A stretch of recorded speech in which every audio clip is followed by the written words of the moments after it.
Welcome to My Life, Tanya Applied with Rabbi Simon Jacobson, a journey into the deepest teachings of Torah and their application to our personal, emotional, and psychological lives.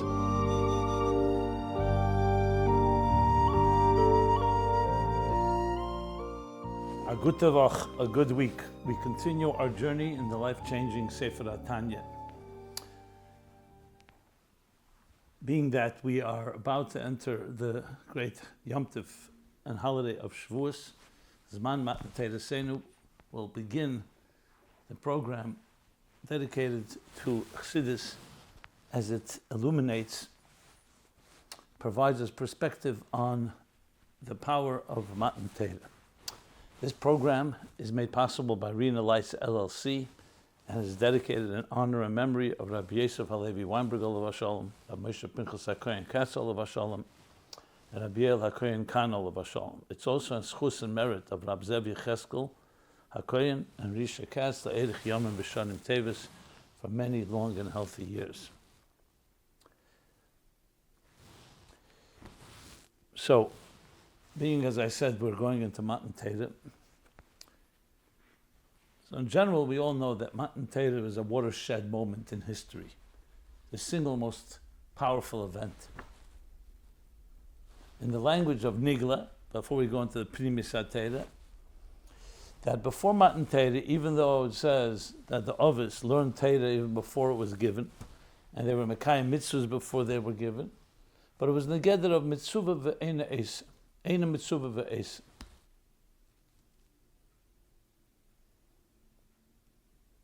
Whereas Mattan Torah is mitzvah ve'esa. Eina mitzvah ve'esa means they weren't commanded, but they did it. Besides for the mitzvah of bris milah, it was basically their own volition. And Mattan Torah, mitzvah ve'esa, they gave the Torah mitzvahs.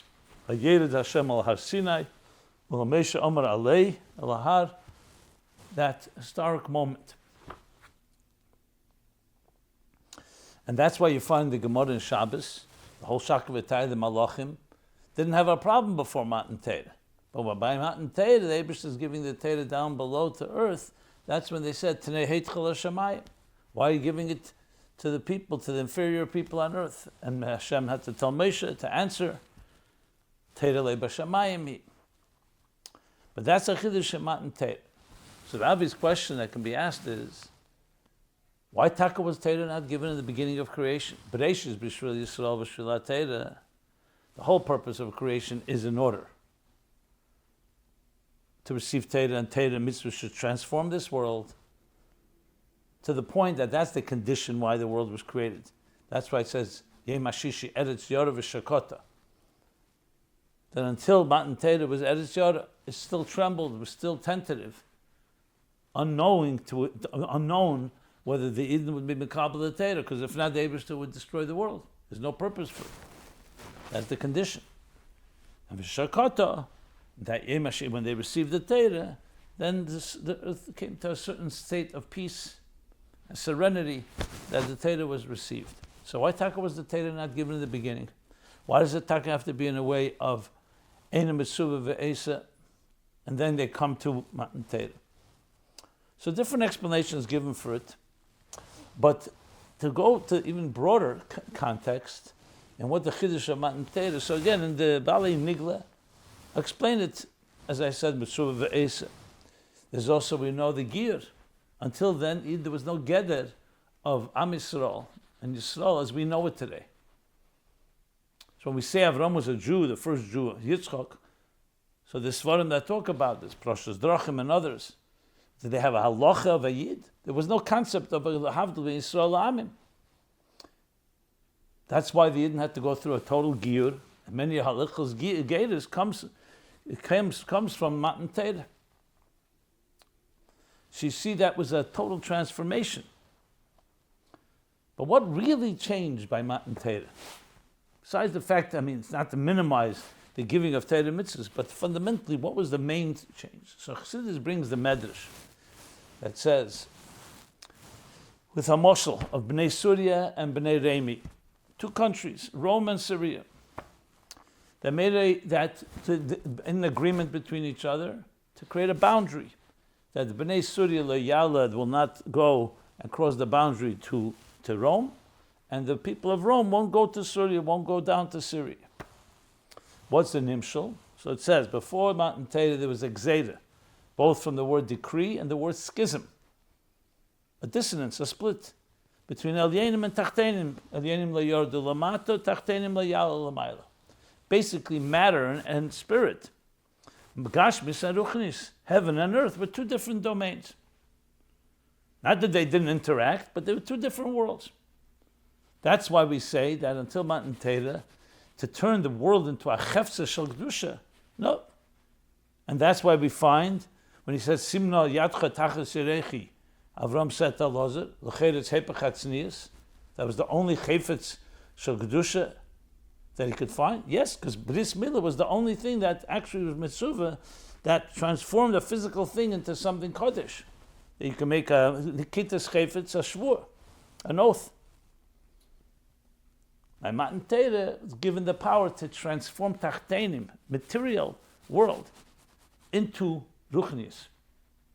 And that's why right after Matan Torah comes the building of the Mishkan, which is exactly that. Vayichul Truma, Kesef, Zav, and Chesha, material matters, V'osel leMikdash, from the physical, V'shachanti b'sei chom. So after by Matan Torah was the bittul of the gzeira, Elyenim yordu lamata, Tachtenim yala lamayla, and from then on, these two domains are not mutually exclusive. It's not Shamayim nitzn laHashem, v'aretz nitzn lebnei Adam. Shamayim laHashem, v'aretz nitzn lebnei Adam. But you confuse the two. Which is, of course, a tremendous chiddush. Because, as I said, the language of Chassidus, that Tzimtzum Arishon was necessary because to have a world of Tachtenim, you need to conceal the divine. So there has to be a higher, a Shamayim, v'aretz, Atzilus, and then Asiyah, the world's Bri Yitzira in between, with a Parsa, with a partition, Havdalah. But Matan Torah gave the power to transcend that and connect the lowest to the highest. So with that, Chassidus explains the tremendous transformation that happened by Matan Torah. The ability to transform this world into Adira B'Tachtenim. Not just to bring a Elokus for the Gavra, like the Ovis did, the people, the person is completely saturated, but to actually transform Gashmias, the physical world, into a Dira, into a home, into a garden, into a Machal Neshivtacha, for a Elokus. And the Asad Lavi indeed will be the fulfillment and the full realization of that. So why Taka was Matan Torah not in the beginning of creation? Now we can understand. Because the whole point is to transform from the bottom up, to make a Dira B'Tachtenim. Not that the Eibishter should do it, that we should do it. Had the Eibishter given the Torah right in the beginning, that would be a Gilim Amayla. You want it to come from below, the initiative below. So you had Adam and Chava, and they unfortunately sinned. And they caused the Shekhinah to be more concealed. Generation after generation, they got more concealed. And Avraham began the process of recognizing Hikar as Beireh. Began to bring together Elyenim and Tachtenim as much as he could do. The example given for it is like Chinuch. The Chuyev b'mitzvahs, Mitzvah v'Esa, happens at Bar Mitzvah and Bas Mitzvah. Till then, you have to educate, prepare, and train the child. So before Matan Torah, Tosfos says Matan Torah is like a Bar Mitzvah. Before Matan Torah was the Chinuch, the world preparing itself. Namely, the Ovis and the Emais, preparing the ground. With the culmination in Golus Mitzrayim. And Yitzis Mitzrayim are preparing themselves now, Yeroi and worthy. There should be the Gili of Matan Torah, Anecha Hashem Elokecha, to empower us to fully transform the world. So it's all part of the process. First has to be a Tzimtzum Arishon, to conceal the Ein Sof, Mamala Kol HaMetzias, Ein Sinis Mokum, the Elamis Klal, as the Eitz Chaim explains, Arizal. There's no space for anything but God, divine consciousness. The Tzimtzum is like the Havdalah, Zabarish's Bar Elikim Din, but Tzimtzum and the Eretz Cheshach, and Ruach Elikim merachefes al pnei mayim, but merachefes, hovering. Then comes Vayemer Elikim Yehi Eir Vehi Eir, the kav, a ray of light that can begin to shine. Once you've left space for an independent consciousness, for a student, now the student begins to receive a stream and spoon-fed. Ben Chomish LaMikra, Ben Esel LaMishnah, Ben Chamesh Esel LaGemara, and the expansion of the student's containers allow him to receive more and more of the Eir, until comes Mattan Torah, and now he can receive El Yenim Yord Lamata, Tachtenim Yal Lamayla, transforming the material world into a Dira B'Tachtenim. So that briefly is how Chassidus lays out the fundamental revolution of Sinai that happened 3,336 years ago, which gave us the koyach till this very day to take our physical lives and not just do it l'shem shamayim, but actually saturate it to turn it into a chefzer shel kedusha, that the physical world becomes itself a manifestation of the divine, and not just in a concealed way. And la'asid laved, who says the nesuyin, where Mattan Torah is Yem Chassidus, the Edison, the culmination will be v'nigla kved Hashem v'ro kol basa yardu k'pi Hashem diber, and all the l'shenis ayin be'ayin yiro v'hoyer necha re'eses merecha v'lei konafed merecha v'hoyer necha re'eses merecha, as the Alter Rebbe explains in chapter 36 in Tanya. V'kvar hoyer le'elomi me'ein zeh by Mattan Torah. By Mattan Torah we have a me'ein zeh, the beginning of the process that opened the door and paved the way, which explains why Mattan Torah is something that is Loshen, we say Nes Na Torah Loshen Heva.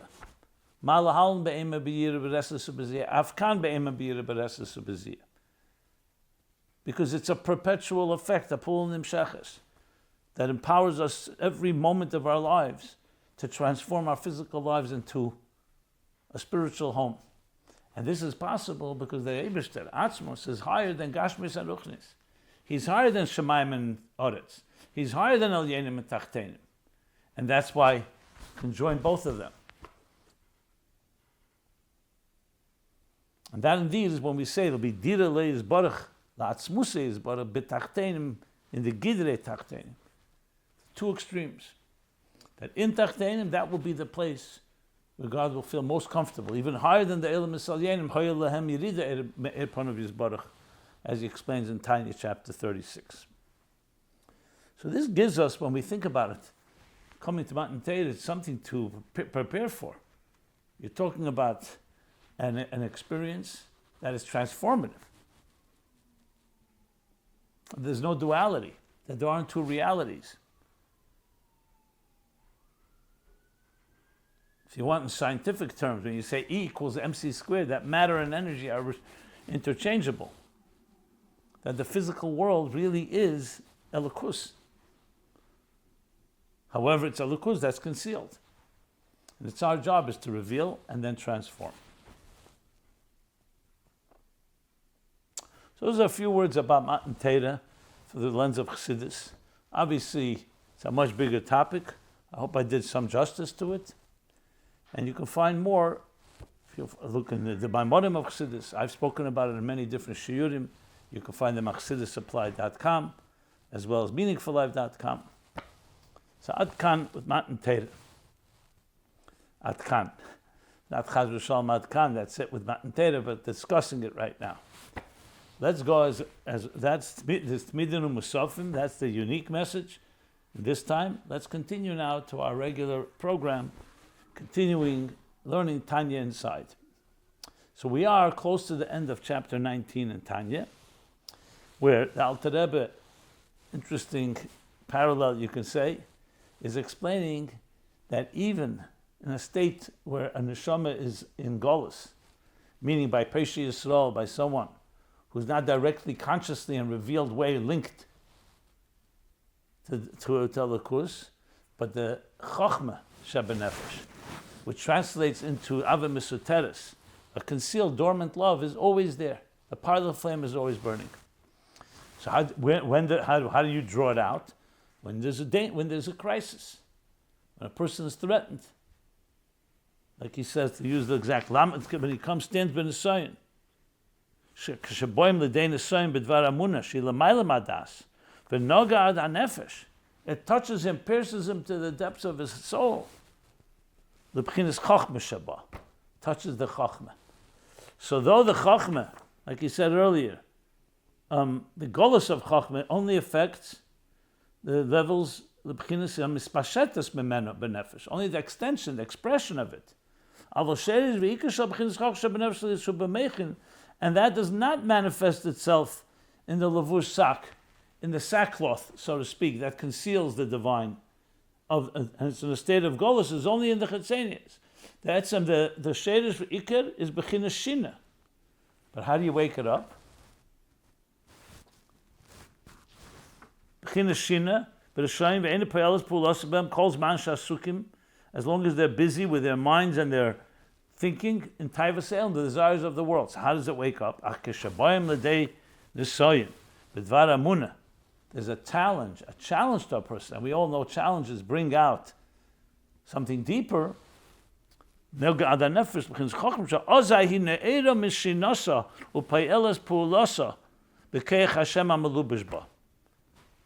it wakens up from sleep, from the dormant state. And pelos, and actually affects him with the power of the divine within that. Remember the Erein Sof, that's malubish in the Chochma. Like he says, Vayikatz ki yoshein Hashem.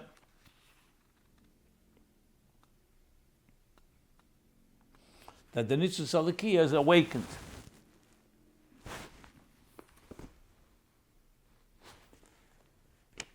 We were just reviewing what we've learned already, but just before we continue reading on. Okay.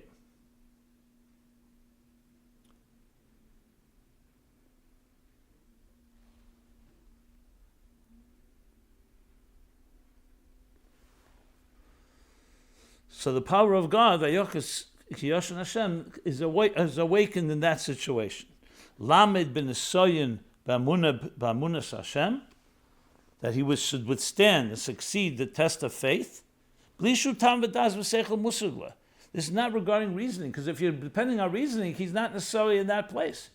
Like we learned, Daitek Tzara, he's not concentrating or focusing or elevated to that state. But nevertheless, this love is inherent in him, and that is touched. It's like you see a person who maybe not be conscious of his responsibilities, but when you threaten him and he feels the danger, then something wakes up. And it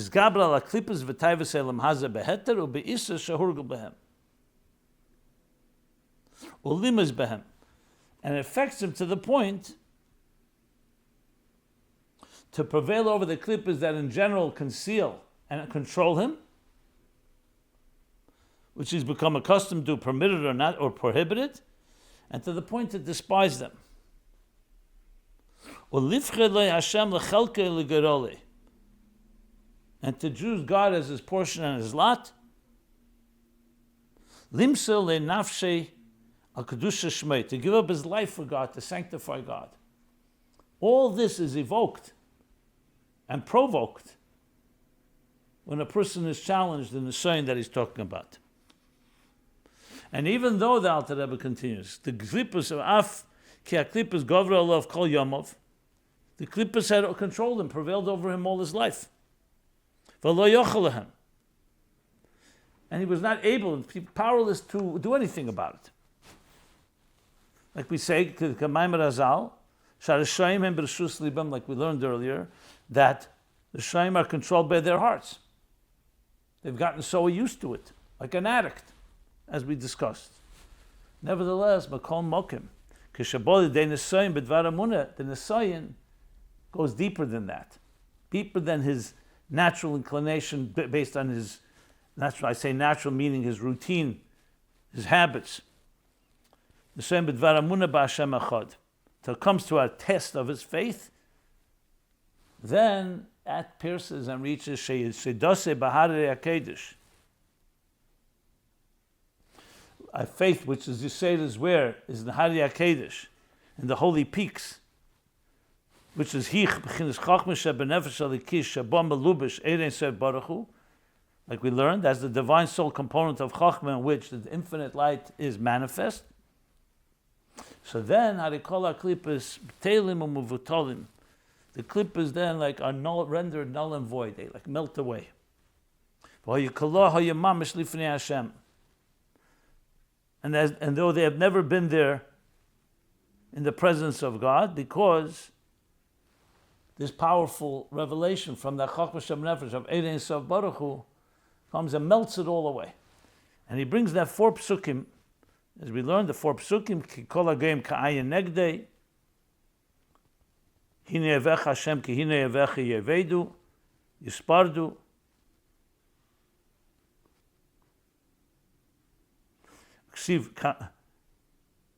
and hameis teinig mipnei eish yevedu, and finally, horim kedeinig namesu, which all are references to the power of something to melt away those klippas. And that's when it comes to a state of Nisayan.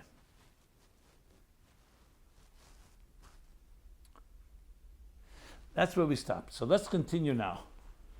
The last section in Perek Yutes. He says furthermore now, it doesn't just affect, he's going to say now, doesn't just affect his keiches, he's going to say it even affects,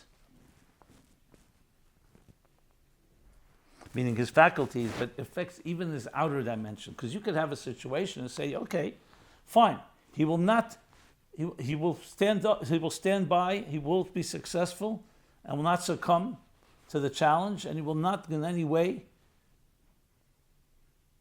betray God because he's been challenged. But maybe externally he may behave in a fashion, in a behavioral way. So he says no. So he continues and says like this: V'hinei, Eir Hashem ein sof baruch hu, hamelubish b'chochma shebenefesh. Because remember, the Alter Rebbe wants to, as much as possible, emphasize how karev elecha davar ma'od, like he explained in the beginning of this section in Tanya, Perek Yutes, for every Yid. So there's more effect of this Chochma Shebenefesh, even though it may be concealed, the more powerful is the Karev Elecha Dover Meid. So he says, this infinite light that's present and manifest in the soul's Chochma, Godel v'otzim koiche kol kach, has such a great and awesome power, that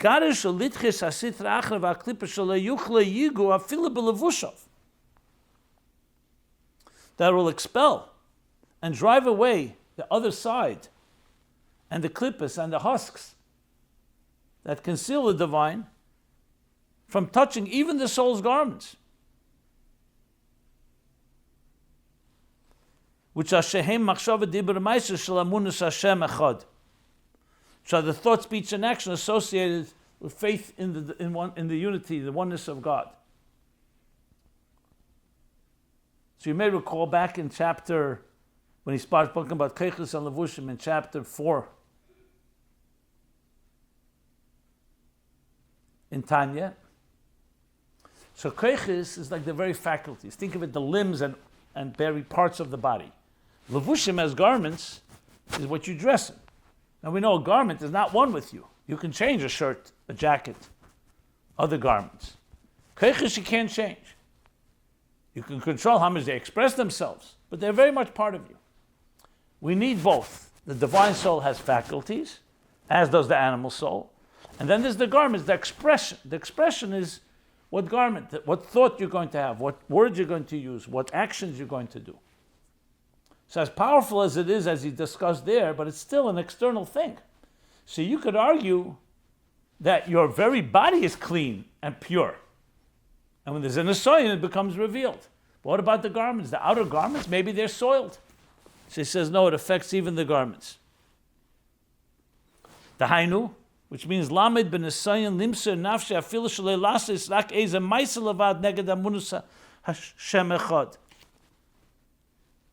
That when this chochmah gets stimulated and triggered, He's ready to give up his life to save himself, even from doing an act. We call it an empty act. Because in his heart, we know clearly, we already said, you can't affect him because of the Ava Misateres from the Chochma Sheba Nefesh. But maybe just the chutz, Leponim. He's just saying, he's just doing an act. Even that, he won't do something that's contrary to the one God. Such as bowing to an idol, even though his heart, he doesn't believe it at all. The classic example, the story with Chana and her 7 sons. So the king wanted one of the son to bow to an idol. He wouldn't bow to an idol, so he said, I'll drop my ring on the floor, and you go down. Everyone will think you're going down to pick up the ring. But he knew at the time people would also see that he's bowing. Even that he wouldn't do. There clearly, he was not going to do anything with his heart, but just an action. It's only to the external. You could even excuse it that he's bowing to bow the ring, to pick up the ring, and even that he wouldn't do. In my set. Even if there's no Maimin Belakal Belibe. That's my set. What about Dibur? Oi. Belibe. V'chein. Now there's Shaloi L'daber Teya. Chaz V'shalom Ala Achdus Hashem. He's ready to sacrifice himself, even though it's only external, even to verbally attest to something that's not true about God's unity. He won't do that either, God forbid. Even though his mouth would not be consistent with his heart. No, it's just to say it. They'll say, don't only say it. Doesn't matter whether you believe it or not. Just for people to hear you say it. It's not relevant.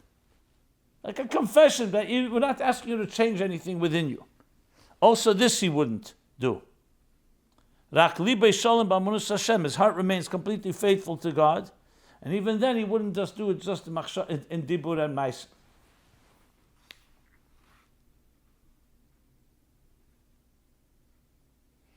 Even though you can have the excuse and say, I'm only doing it, I don't really feel it, I'm not really betraying the God, I'm really feel connected. Even that's the effect of the Chochma. That's what he says. The Geidel HaKeach, what he calls. Geidel v'otzim keiche kol kach. That affects even the levushim.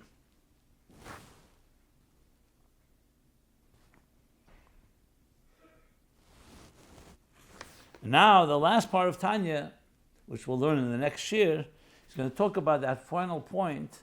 What about Tchila and Rechimu? What about Tchilu, Yira? Till now, we've been talking about Ava Misoteres.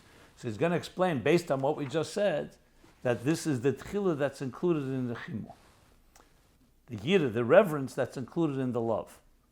To the point that he won't even say anything or do something that defies and goes against his Amunah, even if it's only an external, superficial thing. But that will continue next week. So we'll stop here. Everyone have a good Tavach. Above all, Kabbalah Satera B'Simcha B'Pnimius, and to be Mamshach Mattan Teira throughout the year with joy and an internal way and transformation, and should bring to the Gula Amitis Vashlem. This has been My Life, Tanya Applied with Rabbi Simon Jacobson. Please join us again next week. Visit ChassidusApplied.com for archived classes and more resources.